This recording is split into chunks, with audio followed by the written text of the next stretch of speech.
Hello everyone, and in today's class we are going to be talking about what I've called the Advanced Liberal Society, which is a term used by one of the French presidents from the 1970s. So essentially, today's class is going to be carrying on from May 1968 and discussing the kind of political, social and economic situation in France in the 1970s. So as you guys might remember, when we last saw France, there was something of a political earthquake in May 1968. The events had almost toppled the French government, where it seemed like de Gaulle was about to resign, and perhaps there was going to be some kind of significant revolution take place in France. But in the end, the forces that held power, de Gaulle and his allies, were able to hold on to their position and maintain their hold in France. But perhaps one of the people most dramatically affected by the events of May 1968 was Charles de Gaulle himself. Obviously, he didn't want to be pushed out of power in the way that seemed possible in May 1968. But in some ways, he kind of recognized in the protesters an echo of himself, of people who were looking to the future, who wanted reform, who wanted change, just as he had as a young man. If you remember, I talked in particular about de Gaulle, obviously as a general in the 1930s, was arguing that France was militarily too conservative, wasn't thinking outside the box, wasn't thinking in terms of technology about what possibilities or what it needed to do essentially to avoid being defeated by the Germans. So it kind of bothered de Gaulle in some ways, and he wanted to see if he could find a way to go some way of addressing the concerns of those who took part in the protests. If you remember his famous speech, reform yes, chaos no, and obviously there was a pun on the word chaos in what he was talking about. But he was interested in going ahead and trying to carry out some reforms. However, by May 1968, many of the Gaulle supporters are pretty conservative, and their attitude is that, well, no, everything is fine. Nothing needs to change. We just won the election of June 1968. We won the election at a landslide. Why do we really need to try and go ahead and push for reform? There was also tension between de Gaulle and Pompidou. If you remember, Pompidou was the prime minister who essentially de Gaulle abandoned in May 1968, or at least kept him in the dark about his plans to flee to Germany, and left him in charge of the government without any real idea of what was going on.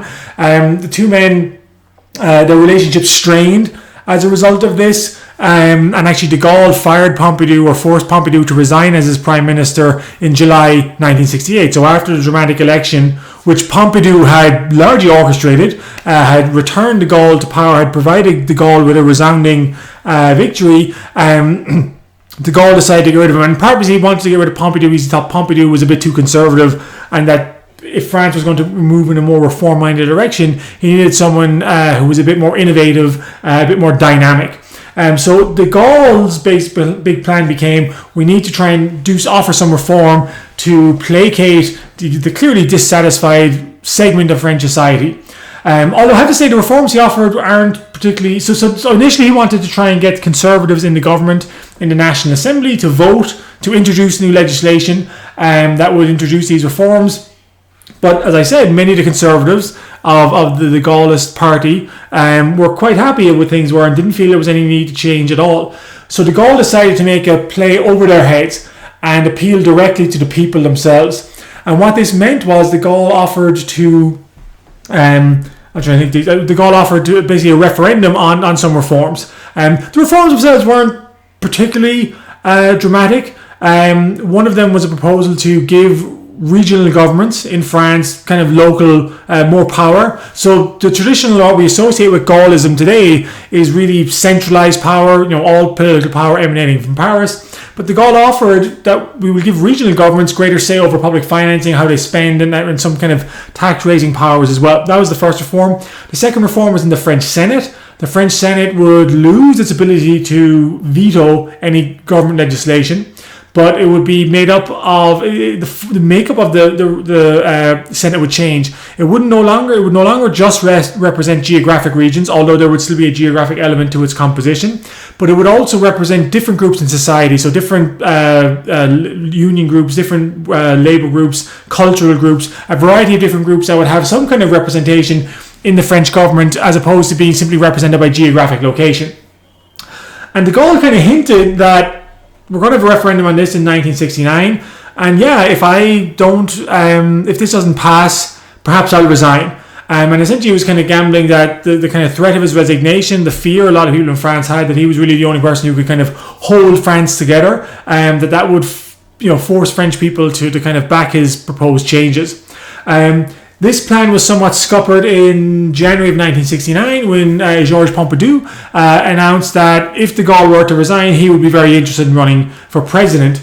And the reason that kind of interfered with de Gaulle's plan was that de Gaulle essentially was banking on the idea that no one but him could kind of govern and keep France together collectively. But of course, Pompidou had served as Prime Minister for 6 years. He had shown himself to be reasonably stable and competent. In fact, he was the one who didn't run away when the chaos hit the fan in May of 1968. And therefore, to a lot of Gaullist people, they felt that, okay, well, we'll be in a safe pair of hands even if de Gaulle does resign. So this is where things between, and in some ways this kind of shows the kind of growing rift between de Gaulle and Pompidou. And that rift is brought out into the open when the murder investigation that was taking place in May 1969, a high-profile murder investigation, when some photos were discovered in the car of a murder suspect that supposedly, bear with me 1 second, I don't have any dramatic, I'm trying to pull this down.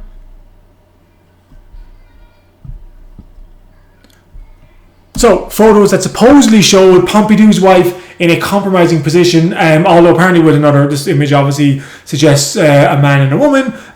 It was apparently Pompidou's wife in a compromising position with another woman. This kind of scandalized a lot of people in France. A lot of people were kind of embarrassed by it, and it was kind of widely acknowledged that de Gaulle's allies had, if not fabricated the photos, and no one's ever actually confirmed whether it was Pompidou's wife in the photos, so it's possible they were simply fake. But the photos are one thing. The fact that they were planted in a high-profile murder investigation is a way of kind of discrediting Pompidou, and there was no implication that he was involved in the murder or anything like that. But as a way of just kind of attracting scandal to him and his family's name, it was. Many people felt that this was de Gaulle, or at least de Gaulle supporters, trying to kind of put Pompidou back in his box. However, polls indicated that despite everything, that most French people were going to reject de Gaulle's proposals. And so he decided to up the ante 2 days before the referendum. He basically said, if the French people, and to quote de Gaulle, disavow me in this referendum, I will resign. And essentially he had converted the referendum on moderate political reform into a referendum on himself. And in some ways that was possibly a mistake. I think a lot of French people by this stage were somewhat tired of de Gaulle. I mean, de Gaulle was old. He obviously didn't know he was going to die the next year, so he was in very much an advanced age. He'd been around the political scene for a long time, and the referendum was defeated. You can see there was 53% to 46% or 47%. A majority of people rejected the referendum proposals, partly because they felt that they weren't really offering any significant change, but partly because de Gaulle had essentially hitched his wagon to the referendum and made it about himself and whether people want him to stay or not. And so the very next day, de Gaulle issued a terse 2-word sentence basically saying, I quit, goodbye, and resigned as president of France. Retired to his country home and died the following year. So de Gaulle is the kind of great hero of France in the middle of the 20th century. He kind of steps off the political scene for the final time in April of 1969. This also meant that France would have to have another presidential election. So in the French political system, there wasn't a vice president like the United States. So what that means is that if a president dies or resigns or something, there has to be a pretty immediate election to find a replacement for him. The kind of suddenness with which de Gaulle resigned caught a lot of people off guard, so there wasn't a huge number of candidates who were prepared to run. In fact, the two candidates who did run were Georges Pompidou, pictured on the left, and Alain Poher, who was the president of the Senate and was kind of acting as interim president with de Gaulle having stepped down. And you can see it was, and so Pompidou was a conservative candidate. Poher was more of a centrist. The left actually really was kind of politically disorganized, didn't even propose a serious candidate, and therefore Pompidou becomes the second president of the French Republic.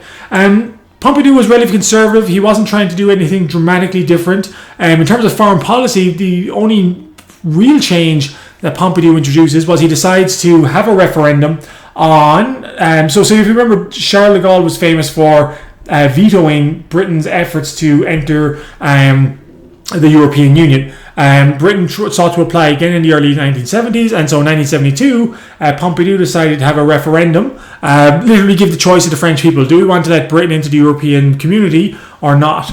And the result was, you can see actually a large majority, 67% voted in favour of this. And in 1973, the United Kingdom, alongside Ireland and Denmark, and both of those countries who de Gaulle had actually not vetoed from joining earlier on, but both countries whose economies were very much closely tied to the United Kingdom, felt they couldn't enter. Basically, if the United Kingdom was out, Ireland and Denmark were out. If the United Kingdom was in, Ireland and Denmark wanted in. So the three countries joined, and the European Economic Community grows to 9 people. And so Pompidou kind of lowers the drawbridge to allow Britain enter into Europe. In terms of politics, or in terms of policy, again, Pompidou was relatively conservative. His policies tended to favour big business, and so forgive me if anyone's offended by big business being represented by Monty Burns. In the sense, but the main argument they were saying was that, well, France now is to compete in a competitive European economic community, and it makes sense for French businesses to grow bigger as opposed to breaking up monopolies because they won't be able to compete in the wider European economic field. Pompidou was also notable for some of the architectural innovations that took place in France especially in Paris during his rule. So Les Halles, if you remember, was the great open air market that had been kind of built during the Second Empire. That was torn down and destroyed during Pompidou's reign, and was replaced with a brand new shopping centre, which is still there. There was also just a great deal of artistic innovation in Paris in the 1970s, and there was two kind of trains of thought on this. Some people felt that this was demonstrating France as a vibrant, modern, improvised or advanced nation. Other people felt these buildings were monstrosities, and a lot of the old charm of Paris, which obviously is a very old city, was being lost in this desire to kind of destroy the old and replace it with the new. One of the more famous buildings was the Art Museum, which here we can see is a very modernist structure, and that today is called the Pompidou Building. It wasn't called the Pompidou Building at the time, but it was named after Pompidou in part because Pompidou kicks the bucket in 1974. He dies kind of suddenly in 1974, and so for the second time in less than 7 years, for the second time in 6 years, France is going to have an unexpected unscheduled presidential election. So Pompidou replaces de Gaulle, holds down the fort, but himself dies after 5 years in office, and we're going to have another election in our next video.